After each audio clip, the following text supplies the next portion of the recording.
Good afternoon, everybody. My name is Miah the King, and today we're taking a look at a new game just released on Steam called Trek to Yomi. Yomi, by the way, is a Japanese word for the land of the dead. It's not a place or a person. I had to find that out afterwards. Selling for $20 and not in early access. An action-adventure side-scroller samurai game brought to you in glorious black and white color. Developed by Leonard Menciari, and at least I think that's how it's pronounced. I'm super sorry if I didn't get that right. And Flying Wild Hog, and published by Devolver Digital. In this game, you play as a young samurai named Hiroki, whose village is attacked by bandits. You fight them off, live long enough to grow up, and then see it all happen again. While you, the lone samurai, must then journey out to beyond life and death to find himself, the answers he seeks, and possibly revenge. Overall, the main idea of the game is pretty substandard. It's a classic tragedy followed by journey of self-revelation inspired by revenge. I've seen it a million times. Does that make it any less poignant? Not really. So, honestly, I was really excited for this game for a couple of reasons. The first was the look and style of the game, the black and white, the attention to detail, and the really well-designed graphics overall. The second was, I love samurai and Japanese culture, so I automatically look at games like this whenever they pop up just because I'm into that kind of thing.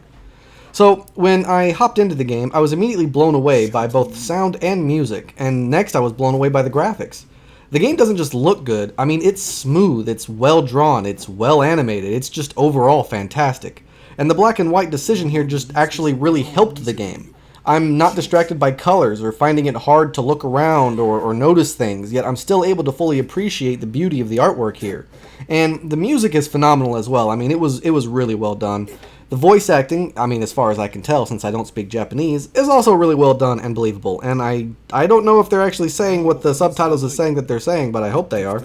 The sound effects are great too. The rain and thunder in the background, the flames of burning buildings, the screams of poor helpless villagers all accumulate into a fantastic ambiance as you travel from point to point. It's a linear game with no decisions or customizations, so if you're looking for an RPG, this isn't it. It's a set story, a set path, and it's pretty much your standard side-scroller action game. Now normally I'm not really into games like this. I prefer games with more story and RPG elements, but even so, I found this game to be a lot of fun. So, starting it off pretty quick with what I liked, the tutorial was well done. Now as a side-scrolling action game, it's not like it has a whole lot to teach you, so the devs made the excellent decision to include the tutorial into the story and the beginning gameplay. Now this is how every game should be doing it. It wasn't too much to read, it was fairly straightforward, and about half an hour in, I was pretty confident in my abilities to fight and survive. The terrain is varied and beautiful and always makes sense. You're not just running from one level to another where they look the same or feel the same. Here it's one village, then it's a forest, then it's another village. But in this other village, its design and layout is completely different. Now this is good because it makes the progression and the grinding of going through a lot less boring. It allows you to really appreciate the art style and the terrain that they created for you. The combat is very well done. Hell, the overall gameplay controls are just overall well done. I was expecting it to be a bit janky with the PC controls, but it wasn't. I still kind of feel like this game would be better played with a gamepad of some kind, but I was doing just fine, and I was having fun with the PC controls too. And it wasn't bad, honestly. It was a little bit confusing at first, and sometimes you have to move a certain way for your moves to work the way you want them to work, and without even realize what you're doing wrong, it takes a little bit for you to kind of get into the feel. Like, I kept lunging at enemies and I wasn't sure why, and it's because I kept hitting the forward button while striking, and I learned I have to stop moving and then strike to do my light attacks. See, that's the kind of thing I'm talking about. But overall, the combat was fun, it was easy to figure out, and it did get more challenging as you played, but we'll get into that later. As you progress through the game, you'll unlock new moves and new weapons, increase your health and stamina, and overall just improve your character in many different ways. Sometimes you need to look around for a hidden door or a ladder to find these things, which does give you a reason to explore any chance you get. The camera angles, now this is a big one for games like this. In this game, they almost always felt correct, and they never hindered me. In fact, they were thematic, and they worked really well, and they never made it into a situation where the camera was screwing you over. The lighting was also always poignant, and worked well for each and every atmosphere they gave me.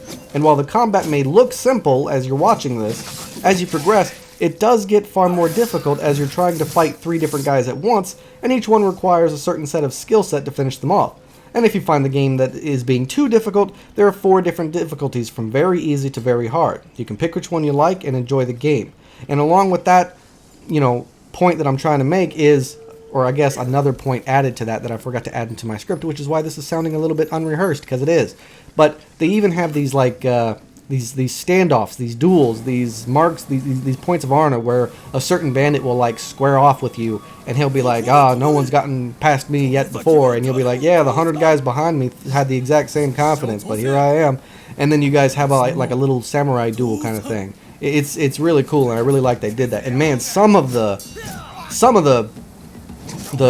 scenarios they put you in. I mean, there was one point where I was traveling through a building, but the camera was outside it, so all I could see was my guy's silhouette. So I could see his silhouette through the paper wall as I had to fight these guys that were coming at me, and through the silhouette I mean, it was just really cool. The lighting was great, the graphics and art was great, and it was really cool. Overall, I feel like this game is worth your time and money. From the voice acting and the graphics alone, it's worth the $20. But even so, the game gives you great other sounds and music, smooth gameplay, stability, and it's a side-scroller type of game that we don't see a lot of, one that cares more about aesthetics than explosions.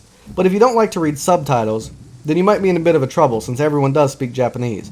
So either learn to read fast, learn Japanese, or pass on this game. Don't get me wrong, it's not perfect, but it's still really good. I mean, the character is kind of one-dimensional, the story is kind of cliché, and the game is kind of repetitive, plus the fact that there's going to be almost no replayability since there's no choices or even a lot to explore. I mean, is it the best side-scroller game that I've ever seen? No, it's not, but I would still recommend it. I still consider it, above average. I think that everyone should give this game a solid try. Well, I mean, within the first hour and a half, you'll know if you like the game or not, and if not, then you can always get a refund. But even then, I'd still recommend everyone trying it out at least the one time. But even with the lack of replayability, and the repetitive nature, and one-dimensional main character, it is only asking for $20. Now, I don't know how long this game is, as I stopped playing a little after an hour, but if this game is at least 4 hours long, then this is definitely worth its asking price. I mean, it was hard for me to find negatives here. I was just immediately blown away by its art and its sound. I can't really say more than that. I pretty much said all I need to say. I'm sorry this video is a little bit shorter than others, but yeah, I don't have anything else. It's good. Give it a shot. It's great. Try it. But if you have any questions about the game, then let me know in the comments below, and I'll try to answer them as soon as I can. Otherwise, please like, comment, and subscribe, and thank you all so much for clicking on my video. I can't wait to see you all again on my next adventure, and until then, I bid you all farewell.